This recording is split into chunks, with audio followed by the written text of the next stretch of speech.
In the leaked draft by the American Supreme Court that would turn back Roe v. Wade, eliminating the constitutional right for women in the U.S. to have an abortion, the justices lean on historical tradition. But when you start examining that historical tradition, you'll find that at the time of the Founding Fathers, the legal status of abortion in America is a bit unclear. Oh boy, this will be fun in the comments.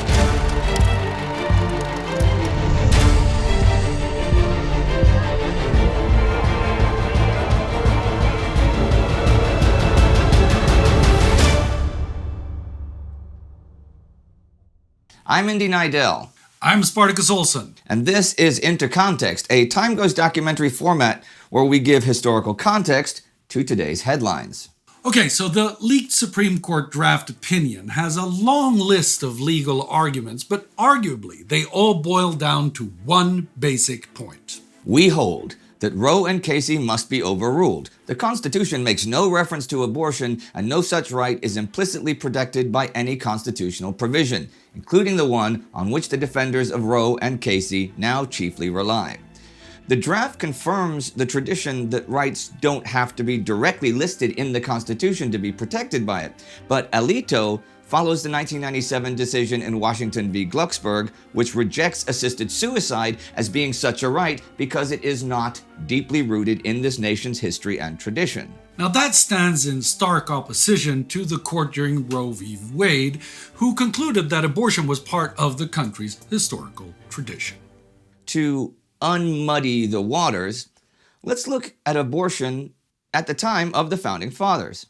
Now, the U.S. has a system of common law, meaning law is decided by centuries of legal precedent established by courts. Americans in the colonial and early republic periods rely on the precedents they inherit from England.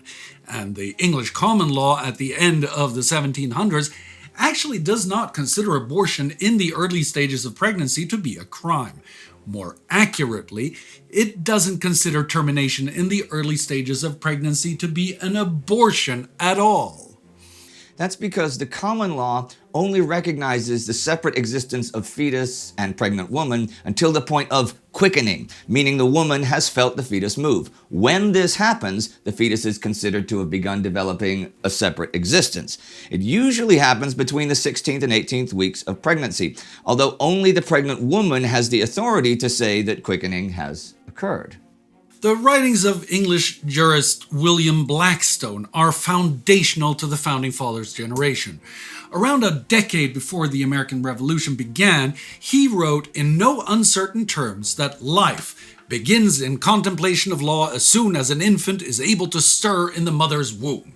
Now, terminating a pregnancy after quickening is abortion, and that is a crime prosecuted under common law. That same Blackstone quote goes on to say, "For if a woman is quick with child, and by a potion or otherwise killeth it in her womb, or if anyone beat her, whereby the child dieth in her body, and she is delivered of a dead child, this, though not murder, was by the ancient law homicide or manslaughter. But at present it is not looked upon in quite so atrocious a light, though it remains a very heinous misdemeanor."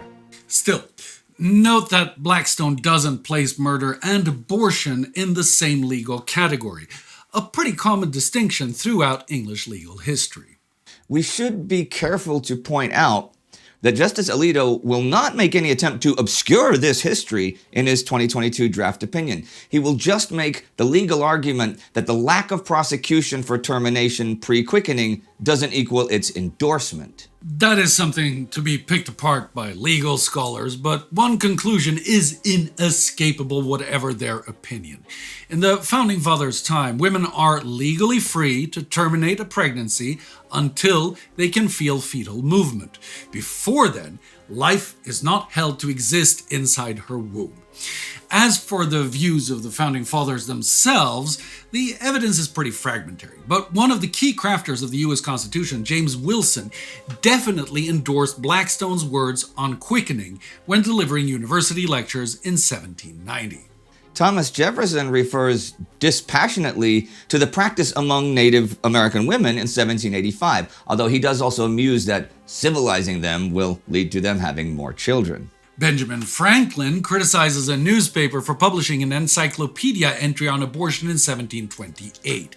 He writes in a satirical voice that takes issue more with discussing intimate female mysteries publicly rather than abortion itself. Benjamin Rush could be interpreted to support life at conception when he writes, "No sooner is the female ovum thus set in motion and the fetus formed than its capacity of life is supported." But he does clearly emphasize capacity for life rather than simply life itself. Plus, he also matter-of-factly refers to abortion as no different from coughing up blood. So it vaguely looks like these founders just accept termination of pregnancies as something that happens. Historian Cornelia Hughes, Dayton, notes that the few 18th century documents that mark abortion as blameworthy do so because it is done to hide the prior sin of premarital sex. The termination itself isn't the issue. All the women are doing is ending the potential for life rather than life itself. You might be wondering at this point why abortion is not mentioned in the Constitution if it is so common. Well, but there's your answer. Maybe the founders don't see it as a right, but just a thing. And also that small detail that all the founders are men, writing for a political community made up exclusively of white men. Right, that too. But you won't be surprised to know that the founders are living in times that are a-changin'.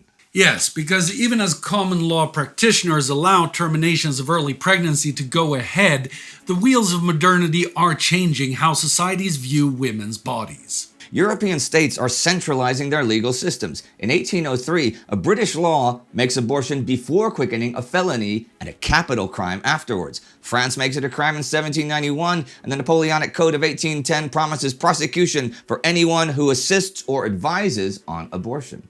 Anxieties about population decline and the opposite take hold in some modernizing countries. In 1789, Thomas Malthus publishes his gloomy prediction that prosperity dooms society because it grows populations beyond sustainability. Women don't figure in his writings at all, but it contributes towards a growing understanding that childbirth is a public concern. Proponents of Malthus' doomsday predictions soon kick off the British movement for abortion rights, as they believe it is an important part of population control. Medical advances and concerns for public health also contribute to change. Aided by new inventions like the stethoscope, professional physicians have become increasingly responsible for determining the onset of pregnancy and care of fetuses. Science is quickly making the concept of quickening outdated. This medical aspect primarily forces the sea change in America. Urged on by sensational newspaper reports of unsafe abortions, a wave of legislation outlawing abortion sweeps across the states from 1821 onwards. By 1859, 18 out of 33 states have broken with the common law tradition and legislated against abortion. The rest is, as they say, history.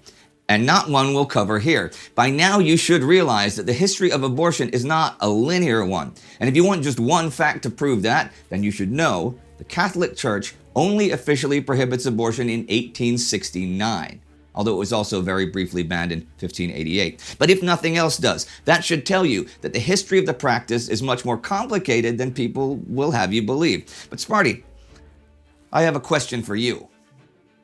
Go on. Does history even matter here? Why should we care what the Founding Fathers thought? In fact, why should we care what anyone in history thought? Should we let their decisions dictate ours now?